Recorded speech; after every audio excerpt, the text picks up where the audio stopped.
What motivates me to strive for greatness in my life is just an accountability to myself. I think first and foremost, you have to have a set of goals for you in your life. There has to be something that you desire in this lifetime to achieve or to fulfill, to gain. And it can't all be monetary, it can't all be stuff or things. There's a certain level of responsibility and consciousness that comes along with growth and humanity and manhood and womanhood. And in that, you have to know that life is not just about what you acquire physically in this lifetime, because that's the stuff that, as we know, you can't take with you, and that will not take you from victory to victory in this lifetime. Knowledge of some form in this lifetime is the most powerful weapon one can possess.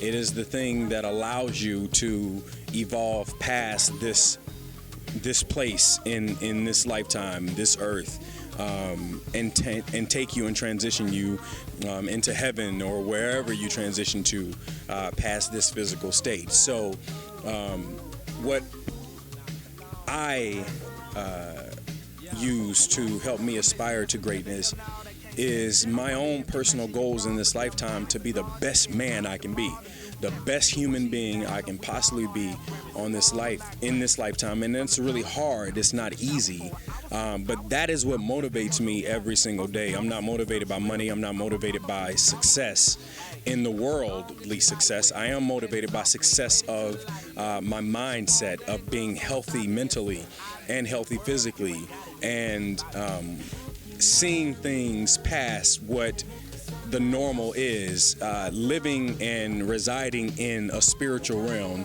where communication isn't words, it's a language that you feel that gives you joy. That's where joy lives. It doesn't live in happiness, because happiness is, from moment to moment. Joy is that thing that's unshaken when you go through your life, and there is a peace to you. It's the thing that my great-grandmother had at 100 and something years old, and my grandmother, and so on and so forth, and my grandfather to this day at 87 has joy, and he's not shaken by what house he lives in, what car he has, what shoes he has. He has a joy and a peace that is something that's euphoric and spiritual. So for me, that's what drives me in my life. Everybody else will probably be different, but I believe that's the one true thing that life is about. Are you anything like the character that you portray in the game? How do you go from that question to ask? Because I just want to know. I'm curious. I don't think I'm a lot like him, but he has become a lot like me over time. One of the things that I didn't like in the beginning about myself was that I judged Malik.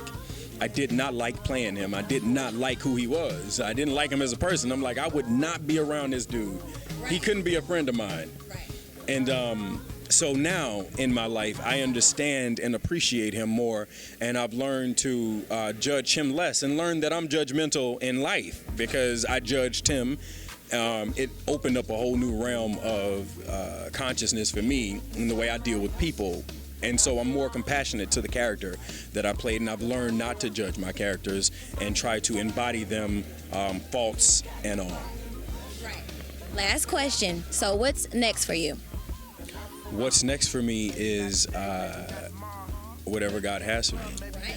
Yeah, and that is my big picture. My big picture is to continue to work in this business and have all of my dreams manifest and unfold, and me sit back and watch what has already been said to happen actually happen, because it's already there. So well, it was great talking to you, and you are watching BrinkTV with Ladia Yates and Hosea Chanchez.